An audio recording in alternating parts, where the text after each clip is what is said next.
Howdy YouTube, and welcome to this episode of The Gunman. So this video here, I'll be taking you guys through the prep, masking and paintwork on this Audi SQ5. So the color on this car is called Panther Black, or Panther Schwarz as the Germans would call it, and the color code for that is H8. Now I've done this color a few times in the recent months, and I found that there was one variant was perfect for me, and that ended up being the Chinese variant. And last time it came in, I decided to do a spray out card for it, clear it, put it in my little box. I've got a little spray out card box that I keep some of my colors. That way when the next one came in, like this one, I can go straight up to that color card, check the color, and now all I needed to do was mix and paint that color. So I didn't actually end up having to waste time doing another spray out card. All I actually ended up mixing up for this job was like 150 mils. So as you can see, the job, it's just two doors, a quarter panel, and we've got a little bit of a spot repair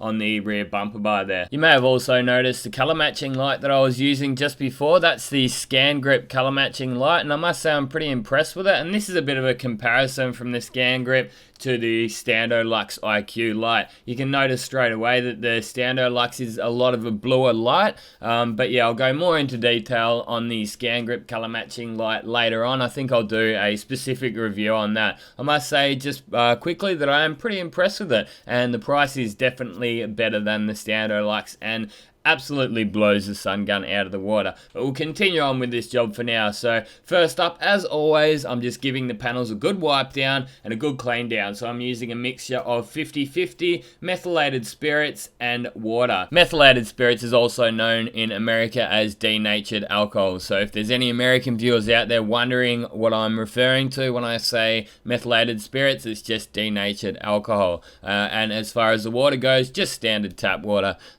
When I used to do my prep work, I used to always just use straight water, but I find that with the methylated spirits in there, it just cleans it that little bit better, more likely to get some of the contaminants off and leave you with a cleaner panel prior to doing your prep work. And you can see me there just asking my apprentice Moses whereabouts the filler repairs were prior to him priming, because I was busy in the booth and I didn't actually see where the filler was, so I knew where to focus most of my blocking efforts on. And it turns out it was just around that wheel arch area where the filler was, and there was actually just a few scratches down that lower section. So the main reason I actually blocked that lower section with 180 was because there was actually a bit of a run there, but the only damage down there was just a few scratches. So if there had been no runs there, I might have even just given it a light block with some 320, but I'm using 180 grit here. I'm actually using the curved block here, as you may notice. Depending on the kind of shop you work in and the kind of primer work that you get given by your apprentice and the kind of repair work that you get given by the panel beaters, that will greatly vary the kind of prep methods that I use. So this shop here, we've got a 2.5mm primer gun, and if I give the apprentice a 2mm primer gun, I find that sometimes he doesn't get enough on. Sometimes he's in a hurry to get home or whatever it be, but he just likes to put 3 coats on, 3 really heavy coats with the 2.5mm. So it's probably actually an equivalent to 4 coats with the 2mm, which is my preferred method. It will actually leave you with a lot flatter of a finish, where you'll actually have a similar film build. So a big part of what I'm actually blocking half the time is blocking the orange peel out of the primer as well. So yeah, it's not a big deal, but you just got to sort of alter your prep methods to suit, I guess. But yeah, one of the downsides to doing that is that he occasionally gets runs because he puts it on so thick. Look, I'm not going to be complaining because he usually does get enough primer on, but sometimes he does get a little bit too much on and get a couple of runs here and there. So it's not a big deal because the main thing is that there's enough primer on there. At least I'm not having to re-prime every second job, which some apprentices have done to me in the past. And then there was actually this one time I was working at this shop and we had an apprentice, and we just kept telling him for like weeks and weeks and weeks. We tried good cop, we tried bad cop, we tried telling the boss, we tried getting the foreman involved. He just wouldn't put enough primer on. So he just said, you know what, mate? You're getting kicked out of the paint shop. You're going into the detailing bay, and you're going to be washing cars and polishing cars, because it's going to be quicker and easier for me and the other painter to just sort the prime ups ourselves. And it really made going to work a lot easier. Okay, it took us maybe an hour and a half of a night to do the primers, but it saved us 2 or 3 hours the next day. So yeah, the primer is a very important stage. Just make sure you get enough on, really. So I obviously did edit out quite a lot of the prep work. Part of the reason was that my camera ended up overheating. It's pretty warm over here. It's our summer at the moment here in Perth, and it was probably about 35 degrees on this day Celsius. And yeah, the GoPro doesn't really like recording on a high resolution for too long. I think you get about 20 minutes out of it, and then it'll just overheat and shut down. So that's part of the reason why I actually had to cut out some of the footage of the prep work stage. But anyway, we're in the booth now, and this was actually the following morning, because I ran out of time to paint it the night before. So I came in the following morning and masked it up and then got it painted. So I actually do have a 20-minute raw video on the entire masking stage. I have obviously edited this version right down just to a bit of a basics. So if that sounds like it interests you, there'll be a annotation or a little link at the end of this video you can click on and check out that masking scene. I actually did something a little bit different, where I was sort of talking to myself, I guess, but to the camera while I was doing the masking stage, and just talking a bit of crap about what's been going on with myself lately. It's actually been a couple of weeks since I have uploaded, so to all my loyal followers, I'd like to make a little bit of an apology, but that's been one of my New Year's resolutions, is to not put so much pressure on myself as far as this YouTube channel goes for this next coming year, 2017. I've just dedicated the last 3 years of my life to this YouTube channel. I've made a hell of a lot of videos and put a lot of pressure on myself to continue to make more videos and better quality and stuff like that. But this new year, it's just, you know what, enjoy life. If I feel like playing some video games all week and not even looking at the comments section on my videos, well, I'm just going to do that, and I'm not going to feel guilty for it, because yeah, I used to feel really bad if I didn't log in every single night, answer at least 10 or so comments, and yeah, spend hours on the video editor. But yeah, from now on, I'm just gonna, if I feel like it, I'll answer questions and make videos. So obviously just finished the masking off and ready to prep sole. This is my new spray suit. Been loving this one. It's just a one piece, but I like having a pocket in the front, and yeah, it's good. Pretty cool colour. So I'll just be inspecting for any imperfections still while I'm doing this wax and grease remover, or prep sole, whatever you want to call it. Making sure there's no like fingerprints or anything under where I'm going to be clearing, or cut throughs, anything like that.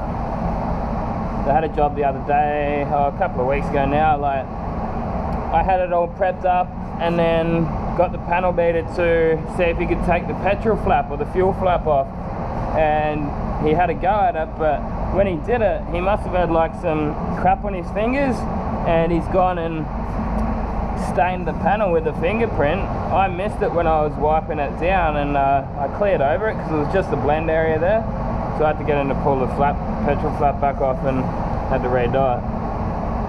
We're all only human, we all make mistakes every now and then. I didn't blame him for it, I should have spotted it because I painted over it. So I've obviously just wiped the entire job down with wax and grease remover. That's obviously going to remove any wax and grease that may be left on the panel, say from your fingers or anything like that. But yeah, your panel should be fairly clean before you even go in there and mask them up. Sometimes I may have a little bit of a layer of dust over there before I do mask it. But yeah, I guess if you're really trying to make them that little bit cleaner, sometimes you can wipe them down after your prep work and before you mask it. As it turns out, this job actually came out a bit dirtier than what I would have expected and would have preferred. a few things that can go into that. Even it might be even coming through my gun. That's one downside of these Segolas, is that they've got a gun filter in them when you get them brand new, but then it doesn't actually seat inside that pot very well. So as soon as you go to clean the gun out, it'll actually just dislodge itself and come out of the gun. So to me, it may end up actually being one of the features that turns me back to the Pro Light. But for this point, I'm really enjoying the way they spray. I've always preferred to run those internal gun filters inside the pot when I'm using standard pots. Obviously, when you're using a PPS or disposable pot system, you don't need it because they've got their own filters inside them. But yeah, when you're just using the standard paper cone filters, I don't know if I even 100% trust them, so I do like that last line of defense, I guess. And also sometimes when I'm color matching, I don't really see it worth putting my paint through a strainer, because you might have to end up doing like 10 changes and it's just the stuff around. So if you do end up with a little bit of base coat in there, it does have a bit of a lump from your color matching stage,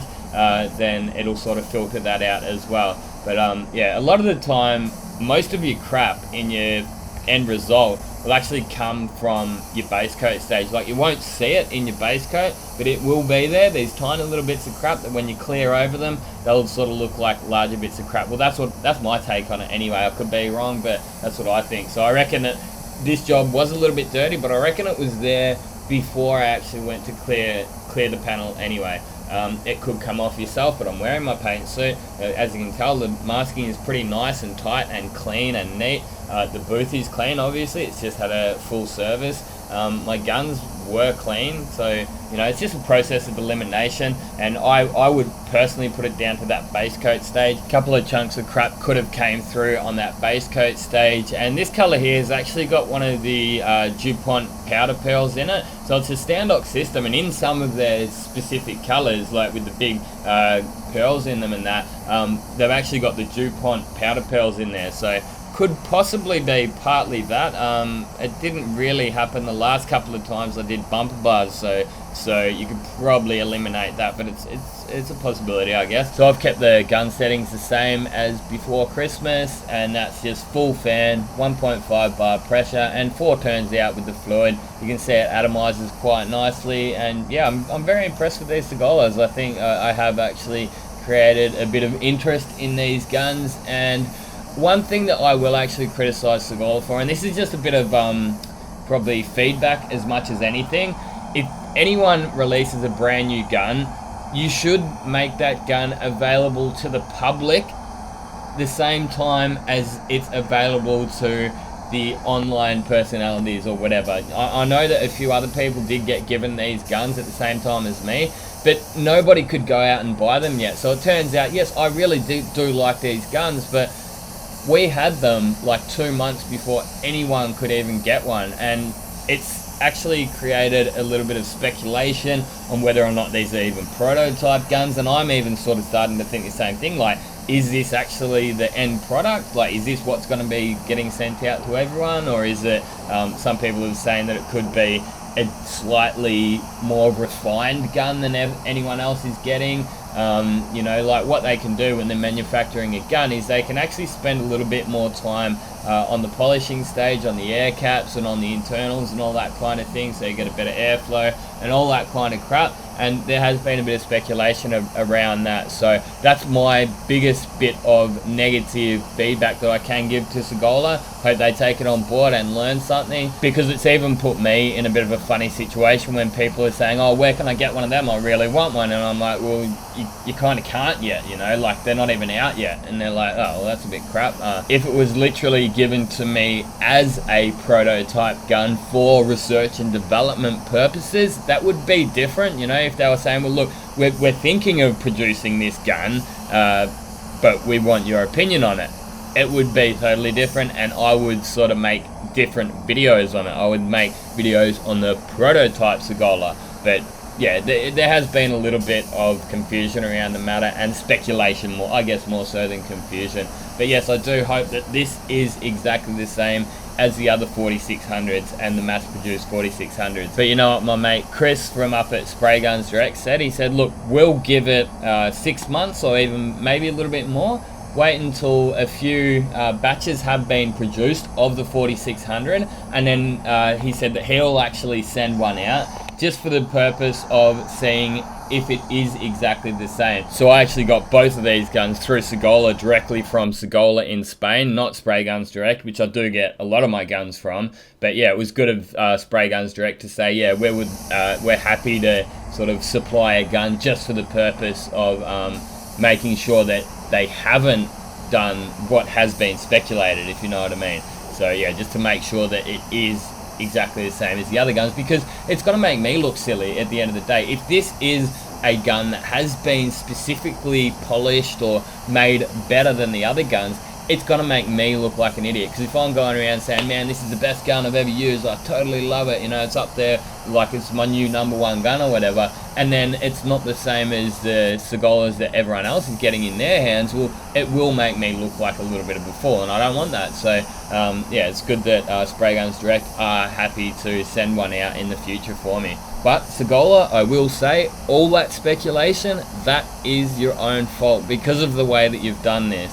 You should get the gun in the hands of your distributors before you get it in anyone else's hands. Now, for me personally, as a YouTuber, it's done me wonders, you know, it's got a lot of people talking about me, my videos, and the gun, so it's not necessarily that it's done me any injustices, but it's just done the industry a bit of an injustice, in a way, I guess, you know, so they've obviously got a little bit of a different way of going about things, but I don't think that that is the right way to go around releasing a new gun. Oh yeah, so the settings that I've been using on the clear coat are 2-bar pressure, full fan, and just 2 turns out on the fluid, because it really is quite a fast gun, this Segola. It really does pump quite a lot of material on. And this is on a warm day too. It's probably around 30 degrees at this time. So going into winter, I might find that I do adjust those settings a little bit. I might come in half a turn or something like that with the fluid, maybe up the pressure a little bit. We'll see how we go. Any recommendations or requests for videos are always welcome. I'll do my best to read all the comments, obviously, but I'm not going to be pressuring myself, as I was saying before. It's just got to come back to enjoying the whole YouTube experience. And as I say, I do go through stages, so from what I said before about maybe not uploading as many, yep, I can't guarantee that. I might upload just as many. But that was another one that I did decide. If there's a video and I'm just like, oh, I'm doing a little bit of a blend, you might call it a dodgy piss in, like on these bumper bars, I'm not going to hide it from you guys. It's just like, well, you know what?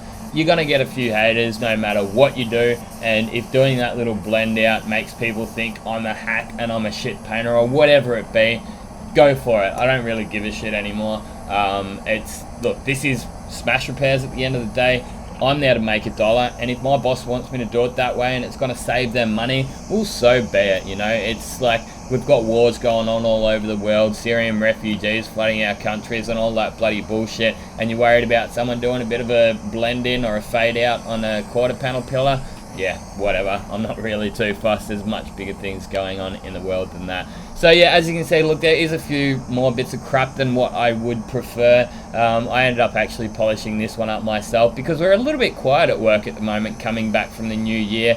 I think it's partly just because they didn't book as many jobs in because they know that some people have been away, and we're also one panel beater down. We had one of our apprentices decide to leave, unfortunately, but they should have him replaced by another panel beater sooner or later, and also have lots of work booked in, and yeah, back to being busy again. But it's been good having a bit of a slow start to the year, I guess, not doing any overtime, so just doing my 8 to 4 o'clock, which is only 7.5 hour day, so it's pretty cruisy working where I am, and I get to work on some nice cars with a great bunch of people, so it's all good over this side of the world. If you did enjoy watching the video, don't forget to leave a big thumbs up for us. Be sure to check out my website, thegunman.net.au. I'll put a couple of links to a couple of my other videos and a couple of my other channels at the end of this video here, so check them out if you'd like. Now you've seen this video, get out there and paint some shit. Thanks for watching, and this has been another Gunman production. Goodbye.